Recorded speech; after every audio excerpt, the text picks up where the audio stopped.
Hello, my friends, and welcome to our meditation. And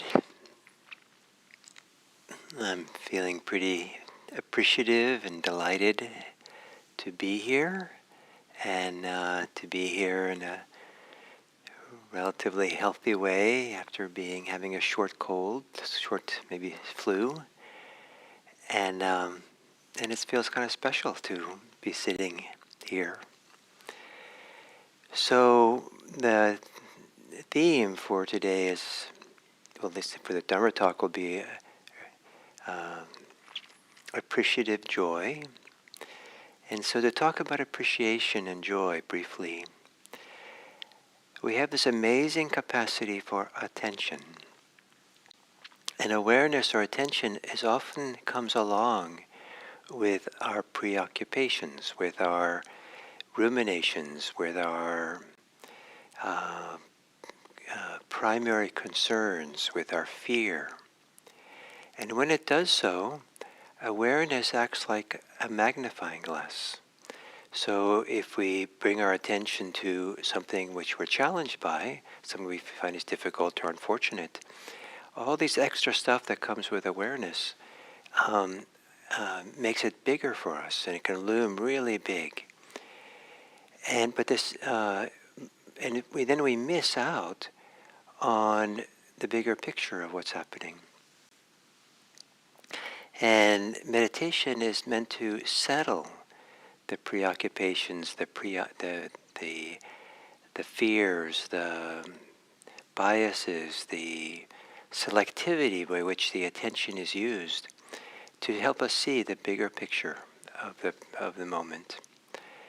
And in doing that, it's helpful to almost counter the tendency, the negativity bias that many people have, to from time to time take time to appreciate all the good that you have. Appreciate what is right. Maybe just in this present moment, even if much in your life is difficult, to be preoccupied with that, for the mind, the heart, to be caught in that all the time is not healthy for us. It's good to take a break. It's good to step away to get a bigger picture, to realize there's more to life than the challenges we have.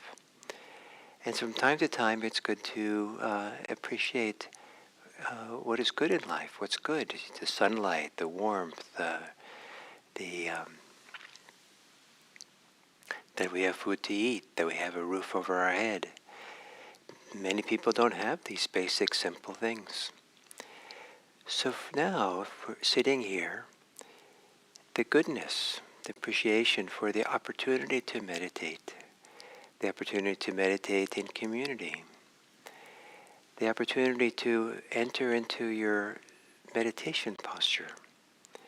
And there's something very, very invaluable, something very powerful for me to step into my meditation posture, a posture that I've assumed now for 50 years. And the associations, the familiarity is quite wonderful, and that I have been able to have this posture that is so meaningful for me brings me a lot of joy.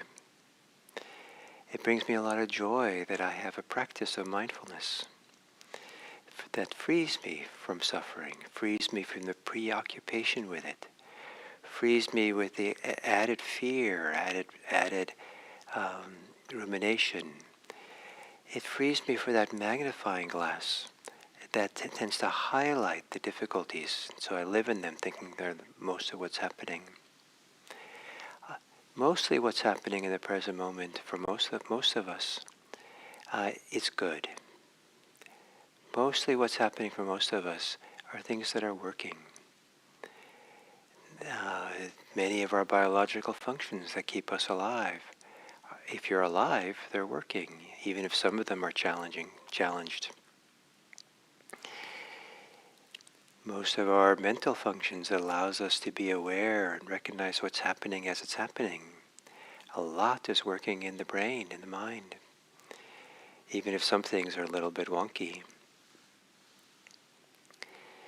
And to know that there are these teachings for finding our peace is phenomenal, lucky to have them. So to sit with appreciation,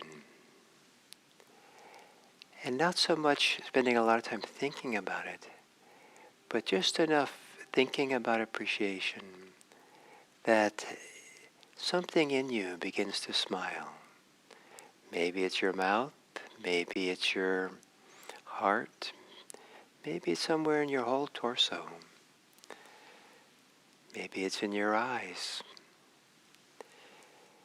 To appreciate the goodness that's here, the good fortune that's brought us to this moment, to these moments, even if wider moments of the day are not so fortunate.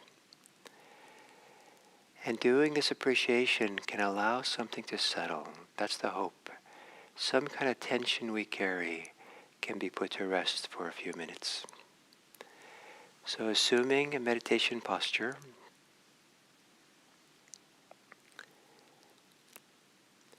and maybe find a posture today that has a minimum amount of pain or discomfort. Find one that is comfortable for you, so it's easier to appreciate being in a body, the body that becomes the home or the temple for meditation. Gently closing your eyes.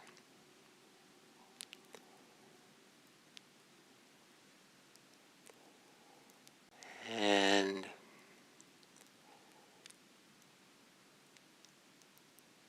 as you breathe in, you are participating in a phenomenal global process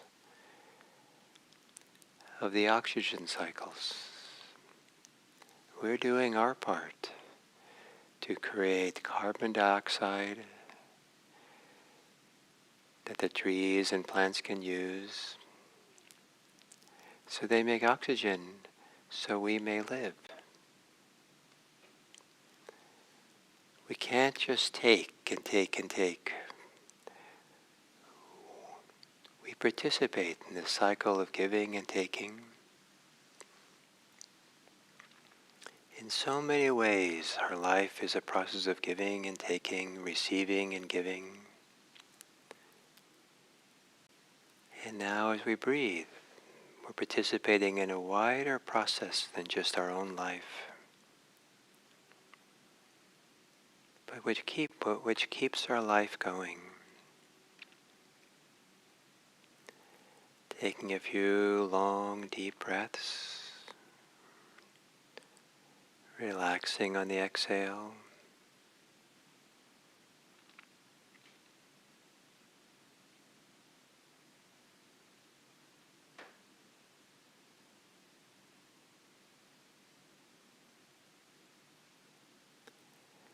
And letting your breathing return to normal.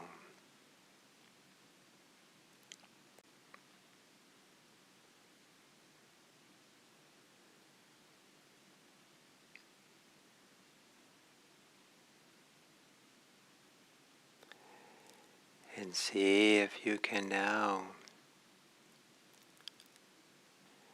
listen quietly, feel in a deep, sensitive way to a place inside where all things are good. Is there a place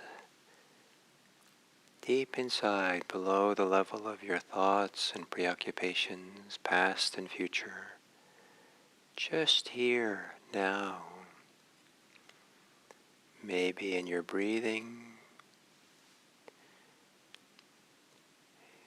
maybe in your heart, maybe in the back corner of the heart, maybe somewhere else in your torso, maybe low down the base of your spine, the length of your spine.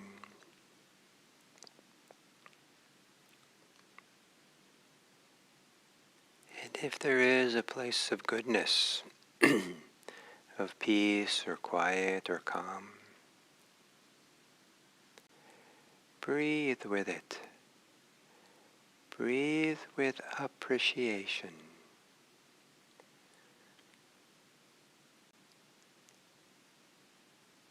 Breathe with gratitude.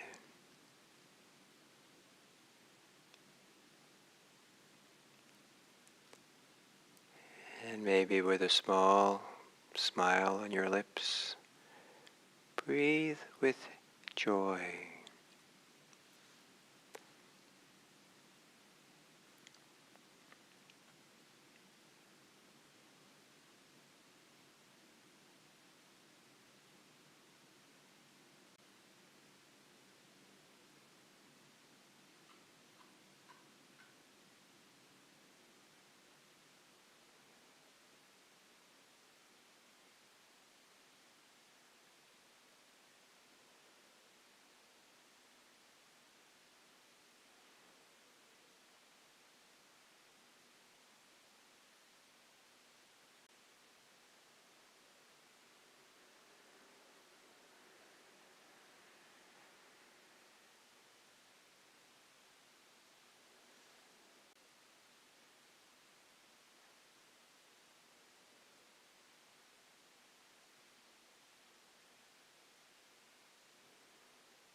and give yourself over fully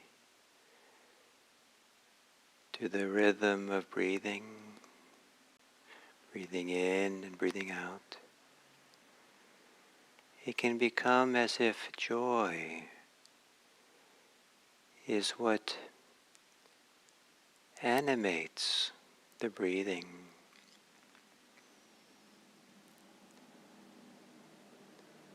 A joy that comes when we give ourselves fully to one thing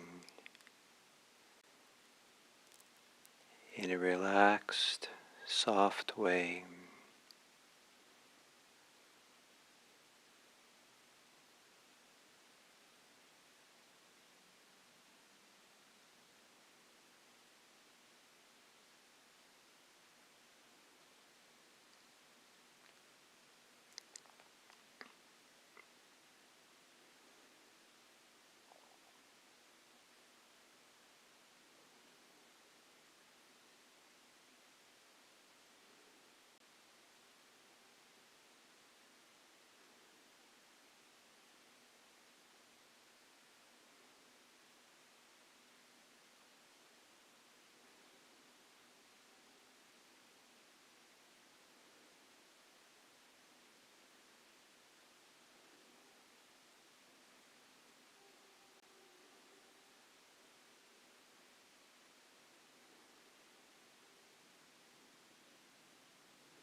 And as we come to the end of this sitting, to reflect a little bit how easy it is to be self-centered, and how easy it is to see the world as a field of opposition, me versus you or me. But coming out of meditation, there's no orientation for this. It's all in a certain way a cooperative field where we're all kin, all working together. And one of the advantages of coming out of a less centered place through meditation is to be able to appreciate others. Not just care for them, not just wish them well, but appreciate what's going well. To celebrate with them when they're celebrating. To reflect back what's good when what they do is good. The ability to share in a delight in the success and well-being and goodness of others is one of the great joys of life. And people appreciate being appreciated. People appreciate being recognized. In a certain way, we promote the good by appreciating the good. And may it be, as we come out of meditation today, that we consider going into the world of our family and friends, neighbors, strangers, people in stores, places of work, ready to appreciate them.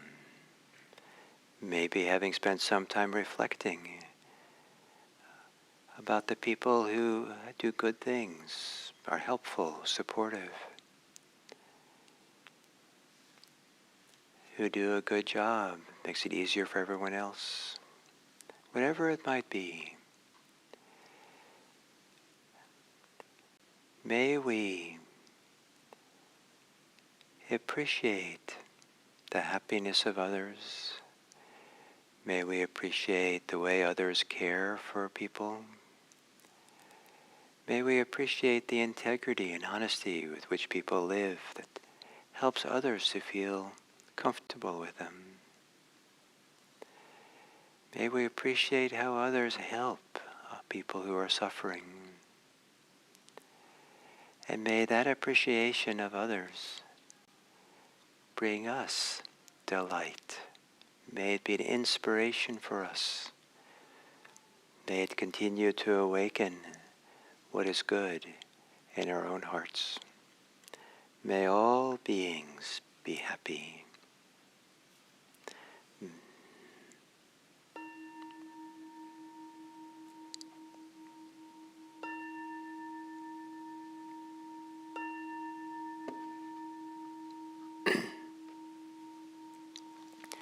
Thank you.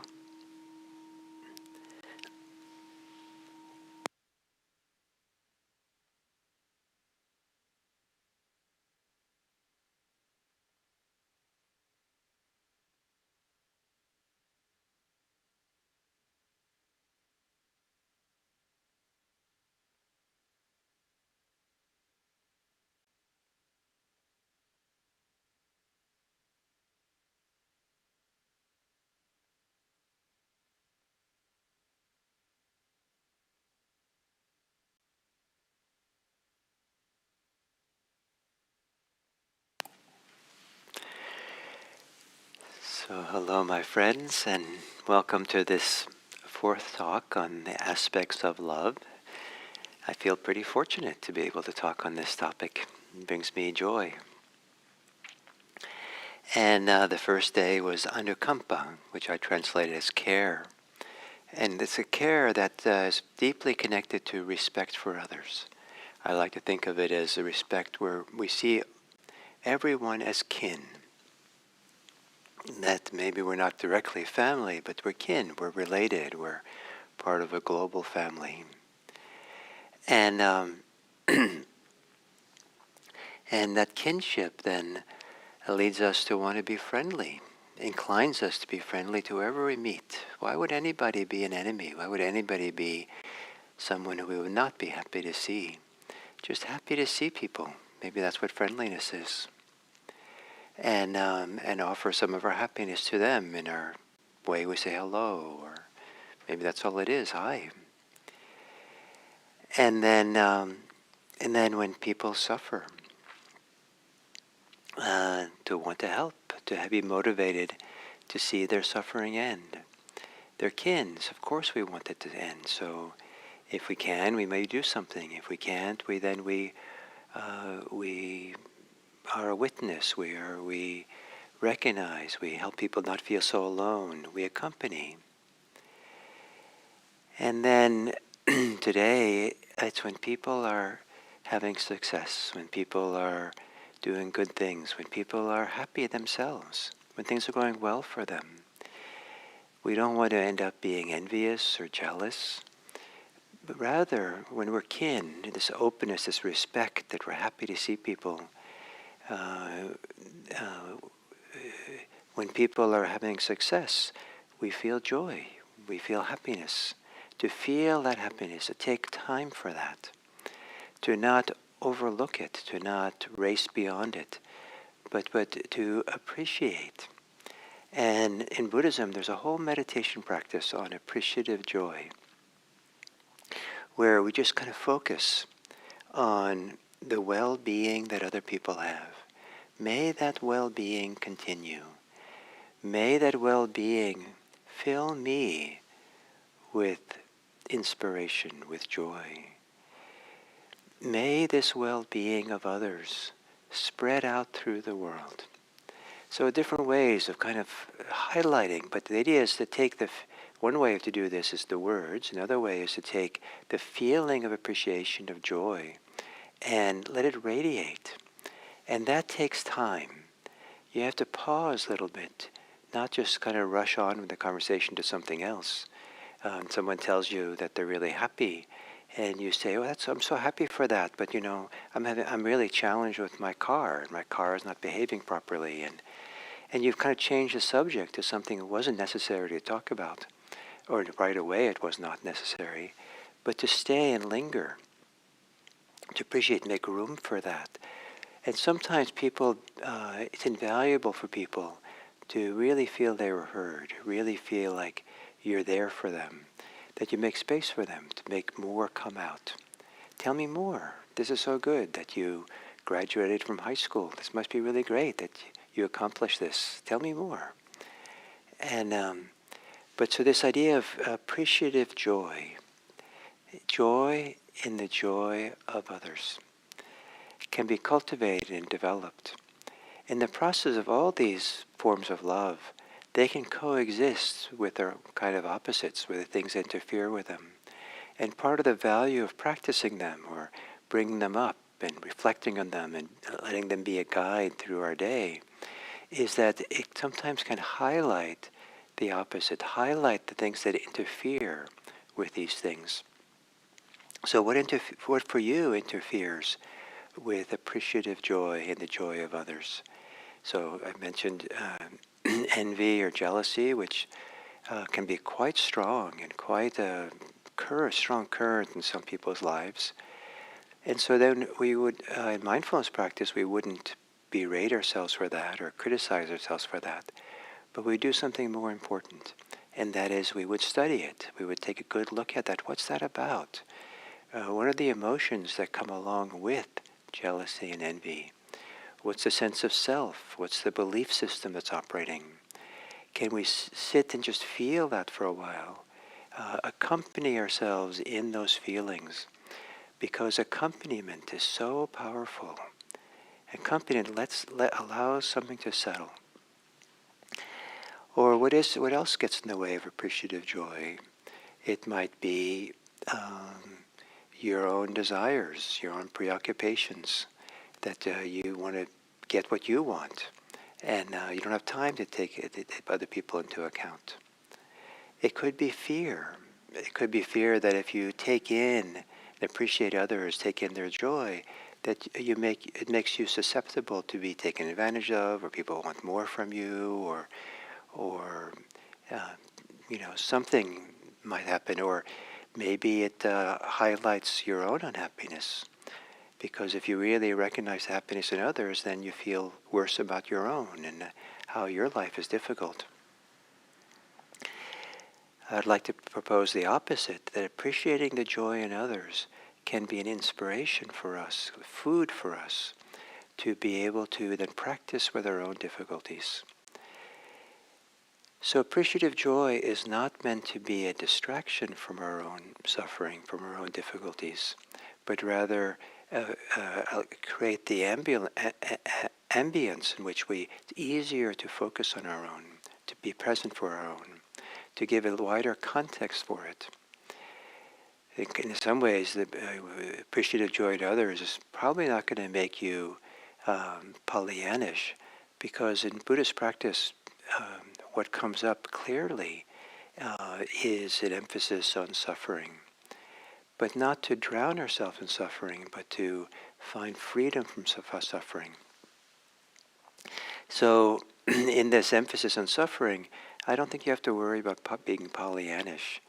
If the others are suffering, then you don't want to paint it over with joy and make them kind of show things on the bright side for other people, or even for yourself, as a way of ignoring the difficulties that are going on. But when things are going good, when things are delightful for people, that they're happy, share that happiness, accompany that happiness. Take time to take it in. Just take time to say, wow, that's great. In a way that brings a smile to your face, in a way that brings you kind of delight. And it's phenomenal how great this appreciative joy can be in us. And sometimes it can feel that you're the one who's benefiting from it more than the other person. Maybe it sets free something inside, a flow of joy, of delight, of happiness, because you've become an open channel for these wonderful feelings. And sometimes people who are doing meditation on appreciative joy will feel kind of shivering, or not shivering, maybe not the right word, but a wonderful vibrating feeling of joy and delight that courses through them when the appreciating joy is so strong. And so appreciative joy. And some people during this holiday time, there's a lot of joy in seeing each other and being together with each other. Share in that joy. Delight in that joy. Celebrate that joy. Toast that joy. And on the holidays also, there's many people who suffer more. That people feel left out or lonely or something. So that also should get our care and our love, appreciating them, and not to rub it in for them by emphasizing the joy when they're not having it. Maybe then we emphasize calm attention, calm, loving, compassionate attention. And so the care we have for others is something that's morphing and shifting and changing. Sometimes it's compassion, sometimes it's friendliness, loving kindness, sometimes it's appreciative joy. And one of the great joys, one of the great aspects of this practice is the fluidity by which we can shift and change, move between them. And there's a way that to allow each of these to have their own time and maybe even become strong, allows us to let it fade away as we move into a different circumstance and another one is needed. We can be friendly with someone, for a while. We go to another place and we have compassion when we shift. We go someplace else to be with someone else, and they're joyful, and we then kind of shift with it. We morph. We meet the circumstance, not because we're rejecting or being unloyal to the people who were suffering when we feel joy, but rather we're just, in a sense, loyal, or we're present for how it is now. And each time being appropriate for this circumstance, not carrying past circumstances with us. And so this fluidity between these different states, care, kindness, compassion, and appreciative joy, the more we're fluid, the more we're not stuck in any one of them, the more these can live in our lives in a wonderful way, feeding us in a way that they're always available. And much more available than people avail themselves for. These are treasures. The Buddha called the Brahmaviharas a practitioner's wealth. So if you want to be wealthy, these are the real wealth, is to have these wonderful qualities. So then tomorrow we'll finish with equanimous love. And so may you, in the meantime, look for opportunities today to either privately in yourself so no one knows, or out loud, to appreciate the goodness, the joy, the success of other people. Make that a theme. See what happens if you accompany or open, recognize people for their joy and their happiness. And may it bring you joy. May you be delighted by all the success and goodness that there is in this world. For all the terrible news we get, I suspect there's more goodness every day than than what is difficult and painful. Thank you very much.